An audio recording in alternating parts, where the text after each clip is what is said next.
Is Hyper-G Soft noticeably different than regular Hyper-G? I've gone through an entire reel of both and even made a video comparing them.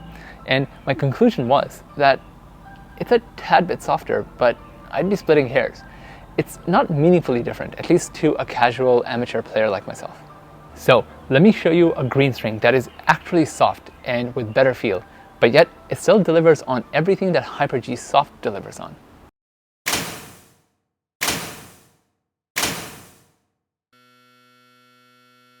This is Ytex's Octo Twist. I will tell you all about this string in detail in just a bit, but first, some context. Skip to this time if you just want to get to the review. I didn't doubt my playtest comparing Hyper-G Soft to regular Hyper-G, but man did I question my sanity when I wasn't able to tell a meaningful difference. But then I saw my friend Kent's video pitting Hyper-G Soft versus Tour Soft, and this is what he had to say. And I noticed something interesting. Neither string was as soft as I thought it would be. They were definitely both softer than their original counterparts, but not as soft as the difference between something like Voco's Cyclone and Cyclone Tour. My own conclusion was that I would rather just string regular Hyper-G at a slightly lower tension. And what bugs me is that why is Hyper-G Soft not much softer? I mean, it's one of the most popular strings on the market, and I see that fluorescent green color on every other string bed, which means plenty of us casual players are buying it. And aren't we the ones that need the softer, easier on the arm poly? I don't know, but my guess is that Solinco knows they have a popular and winning formula on their hand and they'd rather not mess with it too much. That is understandable. But after playing with Octo Twist, I'm convinced that this is what Hyper-G Soft should have been. That was a thought that went through my head after just my first session with Octo Twist. And I really hope that this isn't bias stemming from its green color, but honestly, I played with Hyper-G Soft just before I hit with Octo Twist, and revisiting Hyper-G Soft in this super flexy thin beam Prince 03-100 was a pretty underwhelming experience. And yes, I have reviewed this racket and the link to that is down in the description below. The amount of spin and consistency I see with this string is just ridiculous. All my shots have this nice arc on them and they drop just before the baseline. If my balls ever say long or drop shot, I knew the root cause. It was my own swing. I would adjust on the next shot and boom, back to dropping balls just before the baseline. That is also what Hyper-G Soft provides with its sharp four sides and low power response. It's why I bought an entire reel of it. It's because I saw my balls dropping just inside the baseline with incredible amounts of spin over and over again. Because Octo Twist is 8-sided and twisted, it basically acts like a round string, but its construction somehow still manages to give you Hyper-G Soft levels of spin. And because it acts like a round string, its launch angle is lower and more consistent. And this is why its spin is also more consistent. I've never really gelled with sharp strings because I feel that the launch angle off them is artificially higher, and the trajectory of the ball doesn't seem to track my swing's intent as I might expect it to. But with Octo Twist's lower launch angle, I feel I have a lot more control over the trajectory of the ball without sacrificing any of the spin I've come to love from sharp four-sided strings like Hyper-G Soft. I also feel like I have extremely precise control over the amount of spin in my shots. And this is a super underrated trait because it's noticeably easier to play flatter with this string than it is with Hyper-G Soft.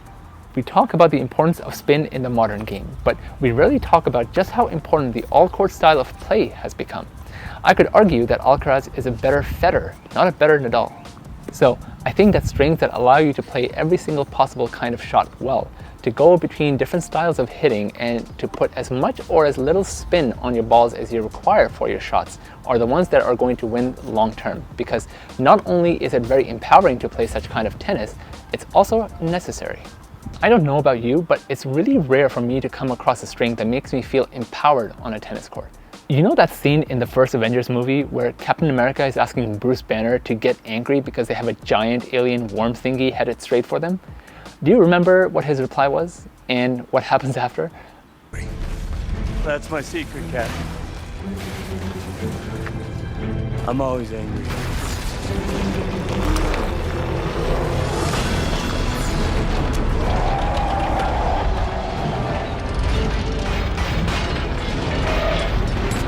Hold on.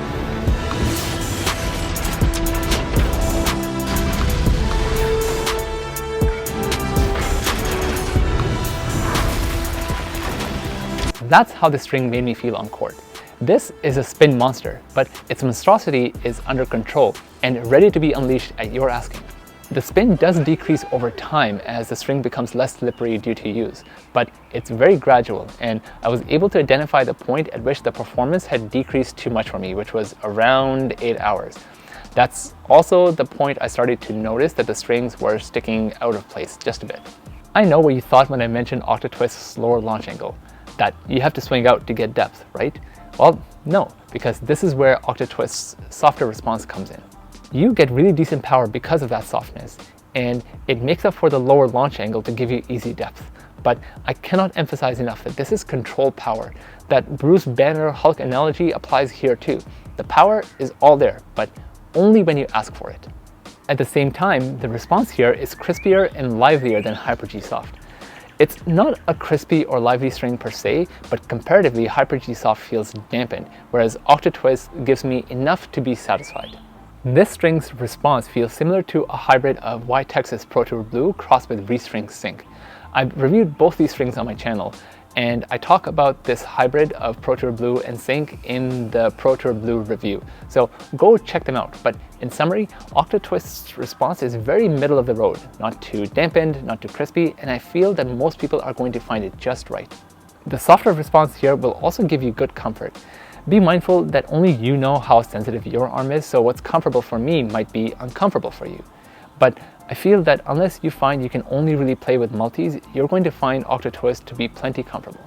I say this because I love soft and crispy setups, and I string low, like 35 pounds low, because that's how I find I get the trait I look for the most from my setups, which is ball pocketing.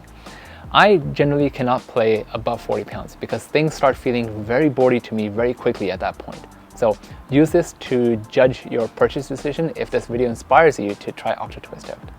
The last thing I'll mention is tension maintenance. I found it to be essentially the same as Hyper-G, although Octo Twist does start to decline sooner, even though that decline is really gradual. As a reference, I lost about 8% of my tension after each session. Personally, I cut my strings out every 6 to 8 hours anyway, and Octo Twist would be no different. So yeah, that's Octo Twist for you. A controlled spin monster that is decently soft and powerful, and very good at enabling the modern all-court style of play. If you identify with Federer's style of tennis, then this is a must-try. Okay, see you in the next one.